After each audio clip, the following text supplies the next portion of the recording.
Hello. Okay, I figured I should introduce Gopi. So I think everybody knows Gopi. These slides were supposed to be done earlier in the week, but Gopi has been so busy doing everything else. So thank you, Gopi, for finally getting it done. And yeah, I'll let Gopi talk about some of the challenges around going from cool demos to production. Thanks. This is the last talk, I promise. After this, Ahmed's going to say a few things and we can all go home. So this work, like from cool demos to production-ready FMware. So I want to give a bit of background about this before I get into the talk. So we started looking into building FMware about 2-3 years ago. And there was a lot of excitement as soon as ChatGPT was out and everyone was having their own chatbot. And almost all problems started looking very trivial. It's like you have this really powerful something and you can now start building literally anything your imagination was wanting.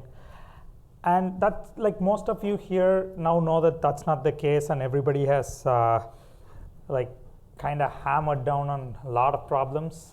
So I don't have to dispel that notion. But from a personal standpoint, then when we started building some products for customers and tried to put it to production at scale, oh my God, it was hard. It was at times, because at least with traditional software, we've been doing that for a long time. We know what we are doing, and we know how to address commonly occurring problems. With this, I still remember there are times where at 2 a.m. everyone's trying to figure out where exactly what broke. And why is it suddenly running out of memory when it wasn't running out of memory through all the test cases? And like plenty of other questions. And I will share one more story. Like we had a demo that we were due for, and then the whole team was working on it, and suddenly something broke. And even though we had logging at each state, we still couldn't figure out where exactly the problem was happening. And we made it. At least there's a happy ending to that story. Oh, clicker's not working. Okay. Okay. But if you think you don't have this problem and you're not doing FMware in your research or in your organization, look again. If you're using ChatGPT or if you're using LLM to develop anything, even something very simple, it is an FMware.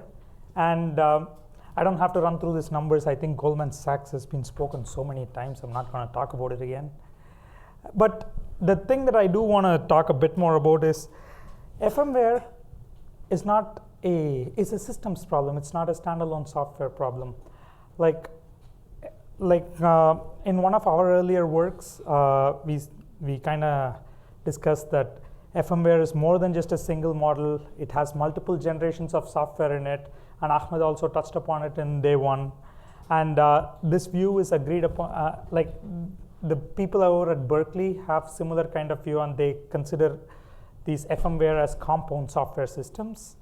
And more recently, Opia, if you guys attended the day one, Malini from Opia presented about what their project was about. And they have a multi-company initiative, which is an open source project to standardize how enterprise FMware should look like. And they are also feeling this. They also are of the same view that much of these are systems problems, and we need blueprints, architectures, and large amounts of collaborative effort to solve this. And it's not that if GPT-6 comes or GPT-7 comes, or even with O1, we are going to be able to solve all of the problems. It's going to be multiple models, multiple different software components, all interacting together, like driving us right back to our undergrad courses on systems. And the key problems that systems present, particularly FMware systems present, is that they are dynamic and they are very quick to update, whereas models by themselves are static. They don't update as often. You don't get GPT-5 today and you get GPT-6 in 2 weeks. But with continuous delivery and feature updates, systems are updated more constantly. And if you're just operating with GPT-5 through the API and you're calling, or if you just use the subscription, there's not a lot you can do to control the outputs. But if you're building your FMware system, there's a lot of layers that you can add on top that lets you deterministically control some of the things. And systems also offer SLA and flexibility, which is very important in an enterprise setting. So this was a survey done by Intel, and they were asking, how many of you guys have FMware, have built FMware and have shipped FMware? And the answer was only about 10% have shipped actual FMware, and they find that the problems around compliance, the problems around lack of knowledge, the implementation cost, the inability to provide or guarantee reliability, the latency associated with the inference as key problems that is preventing them from shipping FMware. And these are some quotes from people at industry.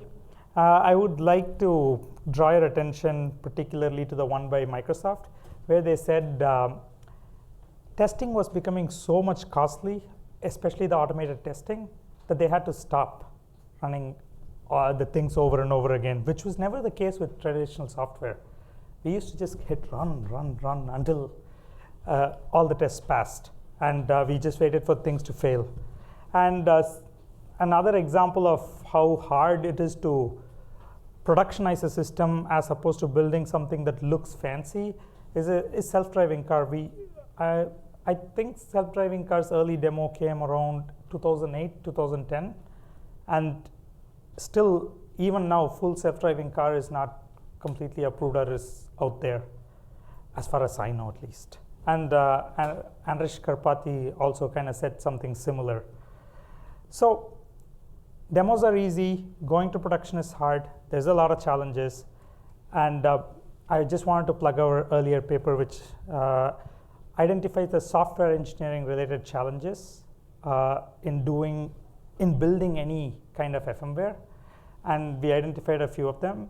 We identified 10 of them, and in this work, we wanted to see, now that we kind of have an understanding of what are the different challenges that are involved in creating an FMware itself, now to move this FMware to production, what are the different challenges involved? And this time, we did a systematic study. We conducted a thematic analysis, to be precise. So first source of data came from all of the co-authors attending many different conferences, presenting our work, or talking to experts, or organizing events. And after attending each conference, we write reports of all the relevant interactions, and we documented those reports. And then, so one of the co-authors, actually Ahmed, leads the research working group for OPIA. And I have been involved with SPDX AI and Dataset profile working group, where we've also been talking about a lot of the challenges associated with building enterprise FMware. So we took notes from those working group meetings, and all of us have been involved in building FMware and the platform FMArts, and we've shipped a few FMware, which is being used by customers right now. And and some of the experiences and the pain points that we felt from that time were also considered for this paper. And finally, we also conducted an in-depth literature review of some of these issues. We used all of these data sources. We did a data coding and an initial thematic grouping, and we then discussed we actually had multiple rounds of discussion to group these codes into themes, and we finally consolidated the themes to identify the challenges. So these are all the recurrent issues that we identified across each and every stage of the FMware pipeline. There is lots of issues, and I already put the QR code on the paper, of the paper on the slides, and the paper is available on archive. So I invite you guys to read about these issues in detail from the paper, but I will touch upon a few relevant issues for each of the challenge that we'll be presenting. So these are the 6 challenges that we identified after conducting this study that we think prevent FMware from moving from being just a demo into production. The first challenge is about, there are many testing related challenges, there are observability related challenges, controlled execution, which is how do you ensure that if this is the execution path you want your FMware to take, how do you make sure you take it? How do you make sure that is the path that is being taken? And as so many people before me have spoken, these FMwares are very hard to build, very expensive to build. They require a lot of memory, they require a lot of GPU. So any software engineering activity we do, we need to be very careful of resources, and particularly for quality assurance.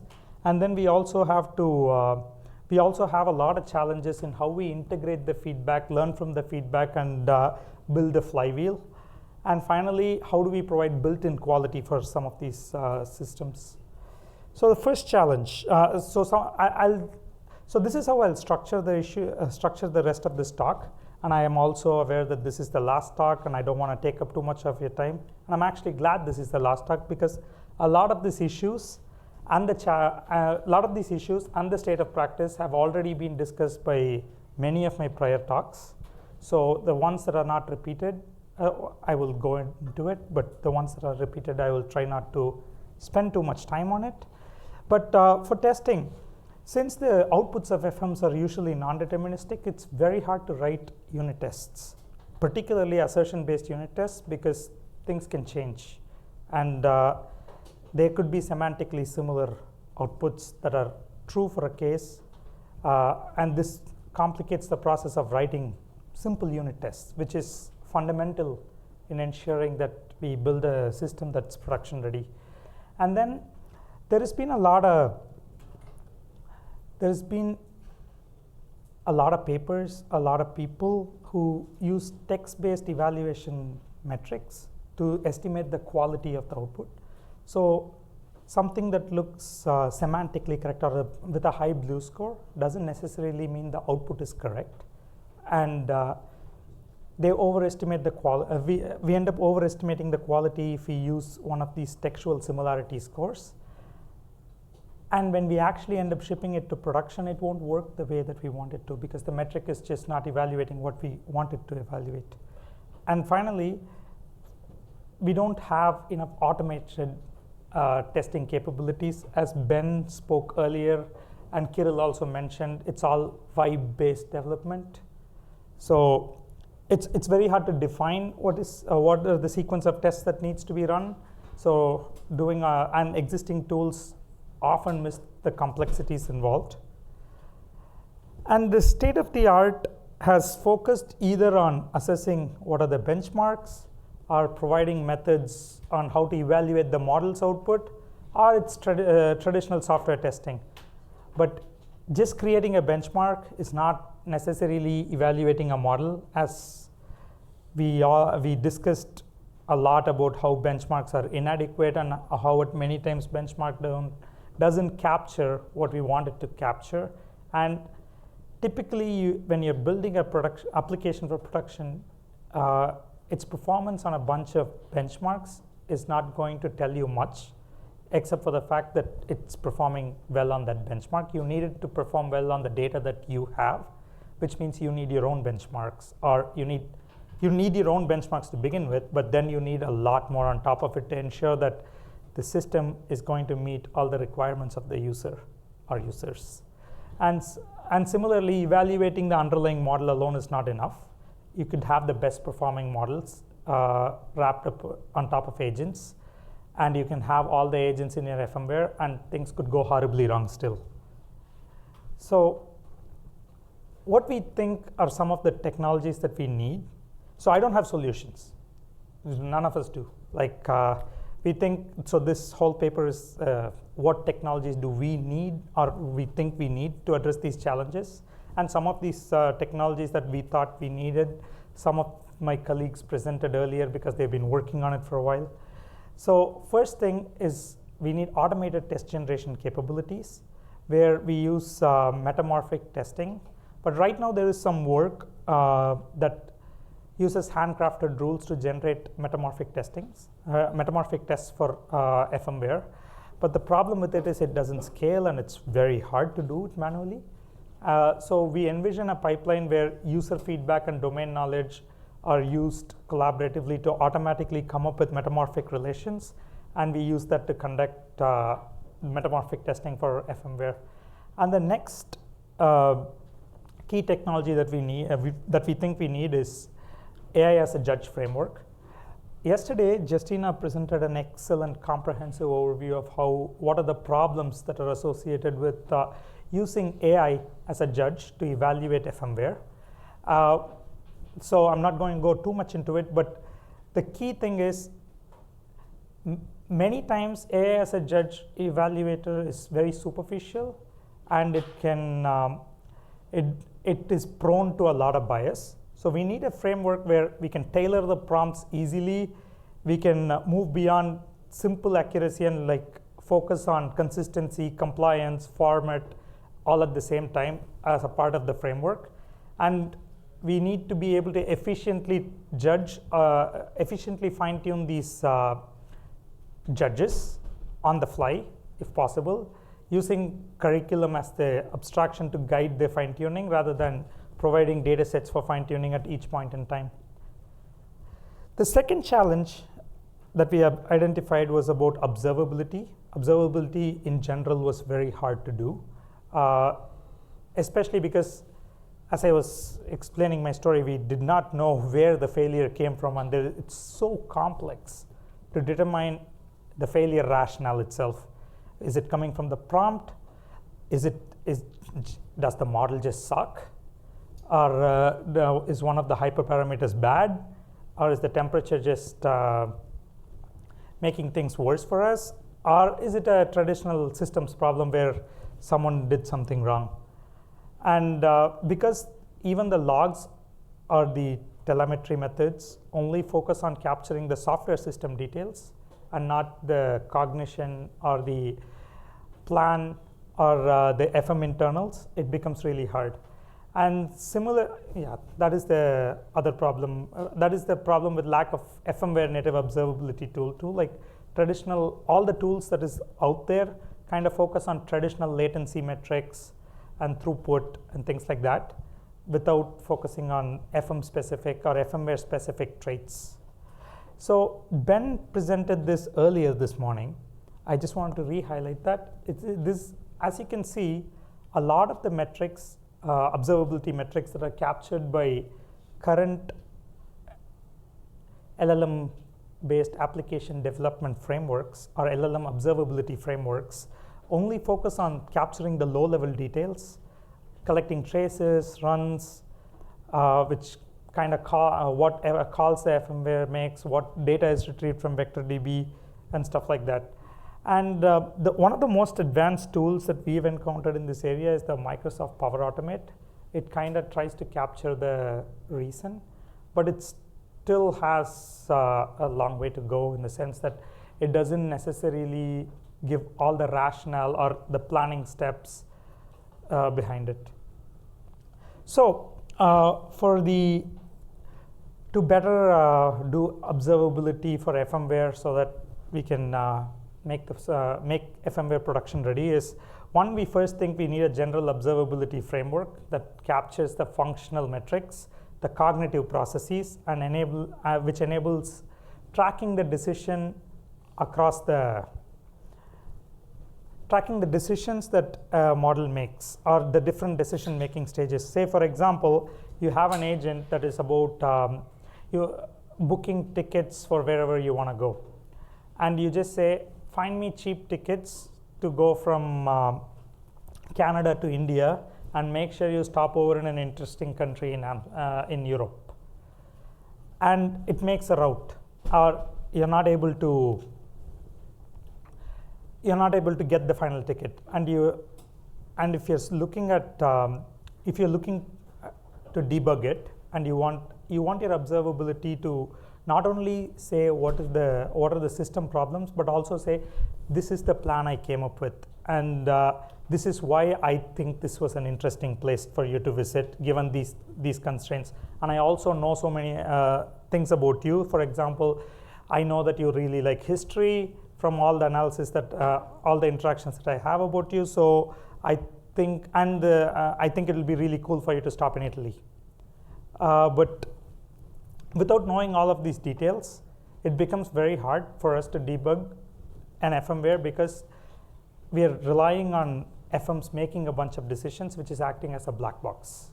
So just observing what the system does is not going to take us far. And similarly, we also think that we need a flight recorder-like thing for agents. You know how in a plane there's a black box? If something crashes, you can recover data from there. Everything that every interaction or every decision that was made in the plane is being recorded. We need something like that, but hopefully something that selectively logs the steps or has better abstractions. And this is a lot of data, right? Like as I'm describing, I feel like I'm going on and on and on about the different types of data that we can capture. So throwing that all in a user's face is not going to help. So we need better analytics engines that visualizes these things. And finally, Watson, a solution that Ben was talking about this morning, is kind of in the same lines that we envision to solve this challenge, like a surrogate agent for debugging. So when we say explain step by step in a prompt, it kind of falls prey into the same thing as the observer effect in physics, right? Like because we're observing, the state of it might change. So to avoid that, we think that we ask a surrogate agent to reason about the other model's reasoning. And the third challenge that I want to talk about is about the controlled execution mechanisms. So Peter was telling about how Meta has a lot of these feature flags, staging environments, canary releases to make sure monorepo doesn't make things go boom. So we need things like that similar for FMware, which right now doesn't exist. And we've been doing software engineering for a while, and we came up with these strategies because it's a good idea. But now, if we are not able to do this for FMware, then where does this leave us? And another thing was, and this was something that Bram was also telling us earlier. If you find that, let's say, a model, any FM, has a problem, let's say it just doesn't recognize my face. It doesn't recognize my face. I can give it a bunch of my photos, and I can retrain the model. Does it really guarantee it will recognize my face again? No, because updates, like we don't know how to update a model for specific features. We hope it works many times. We sometimes pray it works, but we can't guarantee it works. And it's because updates are non-deterministic, it's hard to ensure we are fixing something, particularly in case of model. So the problems that exist with the current state of the art are FMware's unpredictability. Particularly when we are testing, we fix something, we want to see if it worked. Now model suddenly decides to respond in a completely different fashion. And recently we've been trying to work on something, me and Adi have been trying to work on something, and every time we don't know if we've not made an improvement or model is just taking a different path, and it's hard to control where the model is going with it.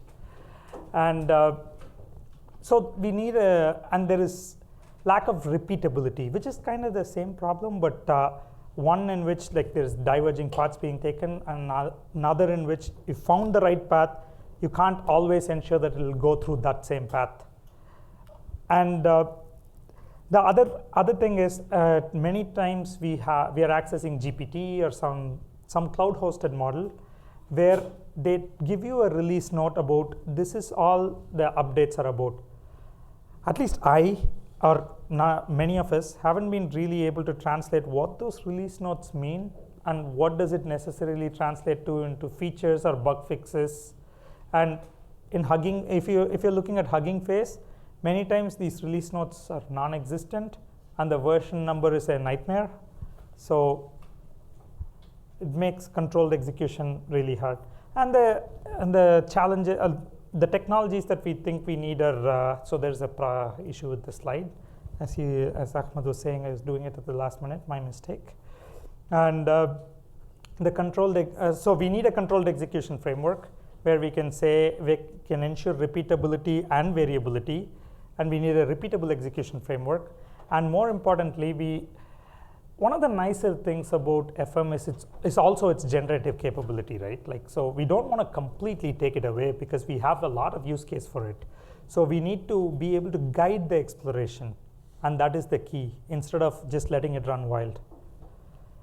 And then for resource-aware, for us to be able to do resource-aware quality assurance, we once again face a bunch of issues, which include low data efficiency, as I was just describing. At many times, if an FMware is not able to identify my photo, how many photos of me or people like me do I give the FMware to make sure that the model learns? And particularly with image models, training them are going to be even more harder, even more expensive. So accurately, and collecting this data is not easy either. Well, in my case, it's easy. There's a lot of people like me, but like in many cases, many different data points are not going to be as easy. So accurately estimating the amount of inbound and outbound data is essential for doing production-ready FMware. Particularly, in my earlier talk about data and alignment, I was saying in the long tail, where in many industry use cases, there's not a lot of data available. So we can't just blindly go ask for a lot of data from the customer. We need to ask for a certain amount of data, and we need to be able to estimate that amount of data if we want to scale this in real world. And as I showed you earlier in the motivation section of my slide, regression testing is very hard. And many of the APIs, because the model changed or because something in the middle changed, they degrade silently, and rerunning everything is very expensive. And we spoke about the AIS judge earlier. So what do we need to solve this? Or what are people not doing right now? In the state of the art, while people are trying to optimize the resource and make sure this testing doesn't involve too many calls to the FM, they're trying to introduce caching mechanisms, but many of them, including the frameworks like LangChain, are using traditional software caches, which is not going to work here because we need to be able to just not cache everything using a LRU algorithm. We need to be more intelligent at caching some things and also knowing when not to cache something, because sometimes the model is just hallucinating. And similarly, when you're building a system, as you might all be aware, there's a large number of test cases to be run. And as we've been hammering through for the last 5 days, FMs are very expensive. So we can't just always execute all the tests. But what tests to execute to ensure that if the fix that I put in is actually valid? So we need some dependency-based testing execution framework that takes care of, that keeps in mind both the resources involved and the costs involved is important. And the other thing is retry mechanisms. So there are retry STROM is costly in a traditional setting, but it's even more costly in an FMware setting. If, let's say, you have a GPT-4 or O1 model at the back end and your system has a retry STROM, it could set you back by thousands of dollars easily. So what we need is FMware native caching, where we store and reuse query results intelligently, and the integrity is maintained across all the different memories. And for a given test suite, you if you have a resource-aware QA framework that has that kind of, for the given test suite, it caches the right kind of information for the dependency chain that it has tracked and doesn't cache the other things, it can now we can be more resource efficient with testing. Moving on to feedback integration. So feedback, I'm assuming every one of you now have used ChatGPT in some form. Recently, have you guys been seeing models asking you thumbs up, thumbs down?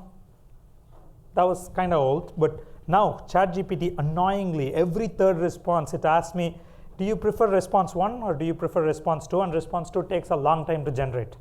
And I can't give it feedback, like it's just weird. But that's kind of suboptimal, right? Like there are better ways to do this. And that's what we find out too. Like if we keep doing that, maybe in ChatGPT's case, it's fine. We are living with it because it's probably one of the better models out there. We don't have another option. We have some options, but you know what I mean. But when we're shipping things to clients or customers, like we need better feedback integration technologies and the ways in which we collect feedback. And the other thing is, so a lot of feedback is being given by the user. How much of it you discard, how much of it you personally store for the user, how much of it you abstract and make sure it applies across the system, it's very unclear. So that's, and the state of the art right now doesn't necessarily address these challenges. And the way in which the feedback is integrated back into the system is not very clear. So we think we need a better feedback integration framework and automatic feedback collection methods where instead of asking a user, do you prefer this response, see which response they take and they have more correction or they have a lot more hesitation when they're using that in your system. And then have a system where we have mechanisms that distinguishes outer knowledge, which is knowledge that applies across the system, and inner knowledge, and knowledge that's personal to the user, and then have mechanisms to use techniques like federated learning that applies this across the uses this to improve your underlying FMware. And finally, the challenge that we identified was the built-in quality issues, where there are things like guard prompts, where there is humongously large prompt, and people ask it to do a million things with that, and not just us, many different people have noticed that people tend to use this and it breaks when you ship it to production. And similarly, guard agents, where one agent has many different capabilities and objectives, it creates complexity in maintenance, it doesn't work always very well. And finally, people get falsely taken in by the capability of these models when building demos. It's probably okay. You ask GPT to plan for a trivial case, it will plan very well. But relying so much on an FM's planning capability without having a human in the loop or some amount of manual orchestration or control is a recipe for failure. And we need to have mechanisms to enforce some amount of determinism there. And some of the key issues that we identify in practice are guard prompts and guard agents are being used, and there's not much guidance on how to develop FMware. So there are a lot of poor practices and anti-patterns that are being used, which hinders or which affects one's ability to ship it to production. And second, there is this practice of throwing whatever knowledge you have with some amount of chunking or like using the latest and greatest chunking techniques and into the vector base. It isn't like having everything in the knowledge base is not going to help. It just complicates your retrieval problem. So we need better ways of storing knowledge so that it can be effectively used if you want to build production systems more efficiently. And finally, as we had a panel and we on I think day 3, there is not a lot of compliance verification mechanisms, and which leaves it really hard to know if the FMware that we want to productionize is actually compliant, or it will not end up in a lawsuit. So to address these, we think that having curriculum engineering based ways to curate knowledge and create knowledge graphs, and using curriculum optimization tools to reduce outdated data, irrelevant data will help. And finally, having technologies like FMware Bill of Materials will help us trace the compliance across different components and conduct first order analysis to be able to see if the final FMware is compliant with all the licenses involved. So I will leave you guys with this table or a QR code to the paper. And thank you for listening, and I'm happy to answer any questions.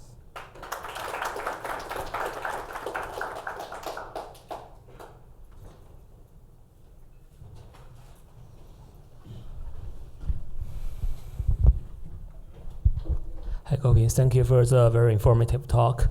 So as a guy work on traditional software logs, and I'm very curious about like what's happening today in today's foundation models logs, especially from a practitioner's perspective. Do you think, because I would think today's large language model would need to log everything. So would you think which part is the most critical ones, or are they sufficient, or are they too redundant? I would think we are not probably logging all the decision steps.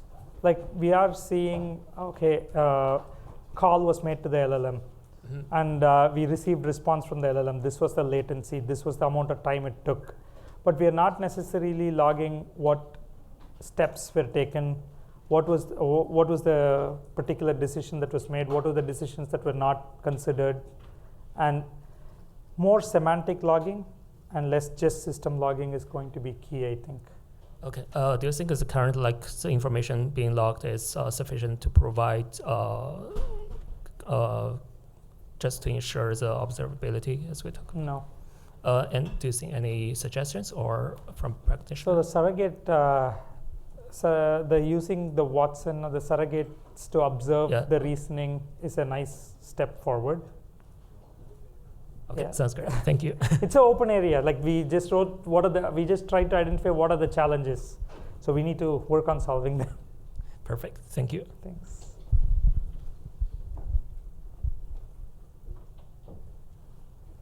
Okay. Thank you.